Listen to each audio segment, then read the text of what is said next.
Justice Muslim Hassan of the Ibadan Division of the Court of Appeal, Oyo, nullified the 20 billion naira exemplary and aggravated damages awarded to Yoruba Nation agitator Sunday Igboho.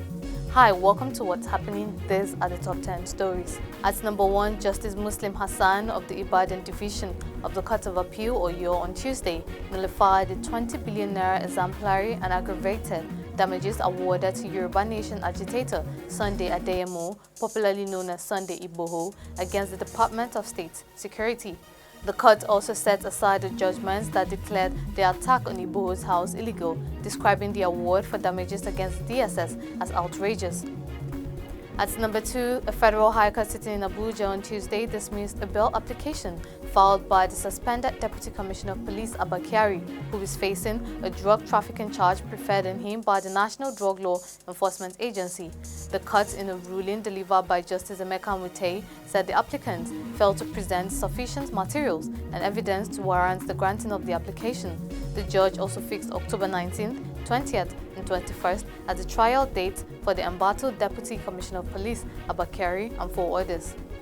At number 3, the Group Managing Director, Nigerian National Petroleum Corporation Limited, Kyari, on Tuesday revealed that churches, mosques, security agencies, as well as communities where pipelines pass through are involved in vandalism and theft of petroleum products in the country. The NNPC boss stated this when he appeared during the media briefing anchored weekly by the Presidential Communication Team, State House, Abuja. On the pipeline contract with Tompolo, Kyari confirmed that although the federal government was not dealing directly with the former militant, it has signed a contract with the company in which Tompolo has interest. At number 4, Delta Airlines has announced that it will suspend its flights between New York JFK Airport and Lagos with effect from October 4th, 2022.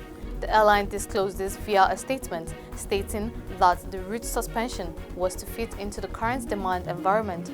However, the airline continues to operate service between Lagos and Atlanta and offers onward connections to New York and other cities across the United States. Meanwhile, the Nigerian Aviation Authority has read out a riot act to local airline operators in the country over 19 billion naira in debt. Director General of NCAA, Captain Musa Nuhu, on Tuesday threatened that the aviation regulator will not hesitate to suspend the certificates of air operators defaulting airlines. At number 5, the police tactical operatives in Zamfara attached to 42 PMF Squadron Gusau were on joint operations with the vigilante near Dajin Kari Kunkaka Forest rescued 12 hostages, including a 5-month-old baby girl from Rungawa village in Talanta, Marfara local government area. The command's public relations officer SP Mohammed Shehu disclosed this in a statement on Tuesday. The victims who were rescued on hut were abducted by bandits and taken to Kari Kunkaka Forest, the bandits' camp of a notorious bandits leader popularly known as Bello Maibile, and spent 1 month in captivity. The statement noted that the operation was in line with the mandate given to the new Commissioner of Police Zamfara State Command CP Kolo Yusuf by the Inspector General of Police IGP Usman Alkali Baba. At number 6, Fidelity Bank PLC has announced its proposed acquisition of a 100% equity stake in Union Bank PLC in the United Kingdom. Disclosed in a corporate filing on the Nigerian Exchange Limited on Tuesday, Fidelity Bank said the Central Bank of Nigeria had issued no objection to its proposed acquisition of the bank, which commenced London operations in 1983. The notice, signed by Fidelity Bank's company secretary, Ezimwa Umuboje, said the transaction is still subject to the approval of the Prudential Regulatory Authority of the United Kingdom. In June, Titan Trust Bank Limited completed the takeover of Union Bank of Nigeria PLC, which was one of Nigeria's oldest banks. At number 7, the International Committee of Red Cross has said no fewer than 25,000 people have been reported missing in Nigeria. The organization said out of the figure, 14,000 were children whose whereabouts remain unknown. This was disclosed in a statement after marking the International Day of the Disappeared.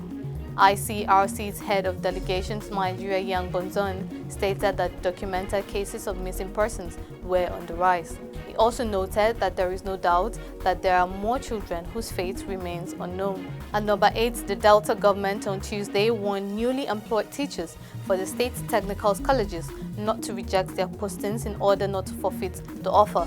The Commissioner for Technical Education, Adeyemo, emphasized on the issue while handing out the employment letters to the recently recruited teachers for the 3 new technical colleges in Eforun, Asaba, and Obiaruku. Adeyemo added that the new employees will be trained by experts, particularly from the state-owned polytechnic in Ogwashiuku. At number 9, the federal government had released the sum of 6.25 billion naira for the establishment of cattle ranches in local government areas affected by banditry in Katsina. The Deputy Governor of the state, Mania Yakubu, who also doubles as Commissioner for Agriculture and Rural Development, disclosed this while speaking during the Ranch Stakeholders Development meeting. He listed the frontline local government areas where grazing reserves would be established as Jibia, Batsari, Ditsima, Safana, Dan Musa, Kankara, Faskari, and Sabuwa Dandume, among others. Yakubu also revealed that part of the funds will be used to construct schools, health centers, and veterinary clinics in the affected communities. Finally, at number 10, Angola's ruling party, the People's Movement for the Liberation of Angola, was declared winner of the 2022 general election held last week. The party won with 51.17% of the total votes cast. According to reports, the nation's largest opposition party, the National Union for the Total Independence of Angola, gained 43.95% of the total votes cast. In accordance with the Angolan constitution, the top candidate of a political party that won the most votes was elected as president. That's all for today. See you next time on What's Happening.